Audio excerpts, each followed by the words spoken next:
Hey YouTube, this is a video about troubleshooting of the gaming PC motherboard.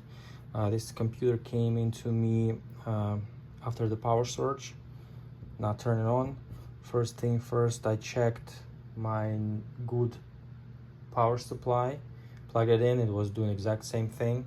It was a little different, but I was already worked on it a little bit. So what was going on, I checked, I used my thermal camera, and what I found out is the only thing that was getting hot on it is this LDO regulator and the chip next to it. I already removed it, but I checked the voltage on the LDO. I was getting I think 3.3 volt here, 5 volt here, and 2.1 volt here. Same thing on this LDO. So I rolled out the LDO and I checked around this chip right here, and there was a capacitor here on top. So I checked that, and what that capacitor was shorted basically.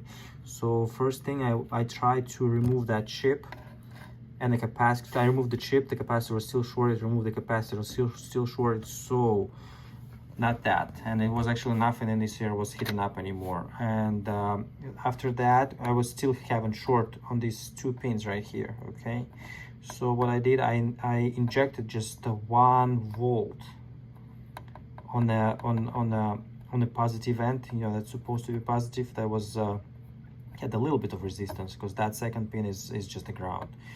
So I inserted 1 volt there, and what was heating up a little bit is actually this chip right here. As I can see, actually this is the Ethernet controller chip, and as you can see, after you take a closer look at it, it's actually burned. This is a WGI 219V, and there is a burn mark right there, so it's shut Ethernet. So most likely what happened is probably they had the Ethernet cord, and the surge went through the Ethernet cord and killed that controller. So what I'm thinking is most likely after I remove this chip, it's probably gonna power up. So I'm gonna do that and see how it's gonna go, but I'm not sure because I just checked, and I think this chip is available at Mouser, so I can probably order it.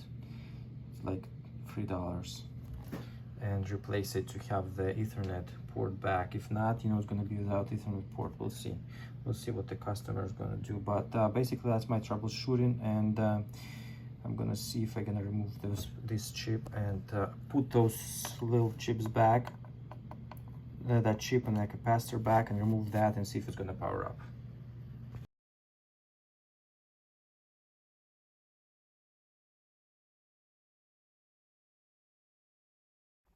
Okay, so the shot controller is off the board. The chip I was talking about is back on the board, as you can see, and the capacitor next to it. So that's the chip I was talking about, and the capacitor next to it. And as you can see,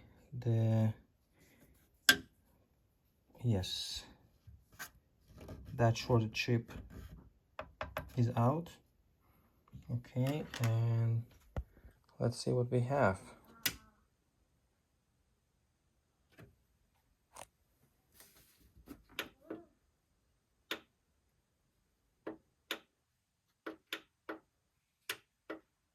Not much. Okay, so after checking everything around again, some more thermal camera testing, another chip right here, same as this one, and another chip right here had to go.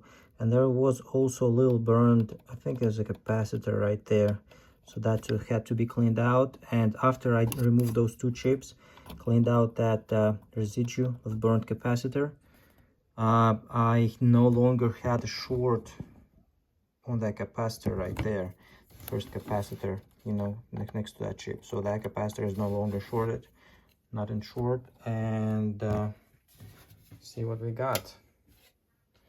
Let me actually connect the monitor. We have a solid light now, as you can see, and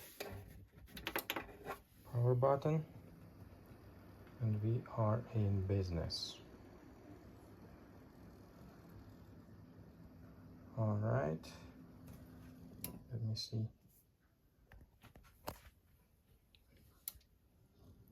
Yeah, because the BIOS was reset, so probably just turned off. But let me see what's gonna happen if we're gonna have an image. And yes, we do. All right, thank you very much for watching, guys. If you like my videos, please subscribe, hit that thumbs up button. I would appreciate it. Thank you very much and have a great day, guys. Bye.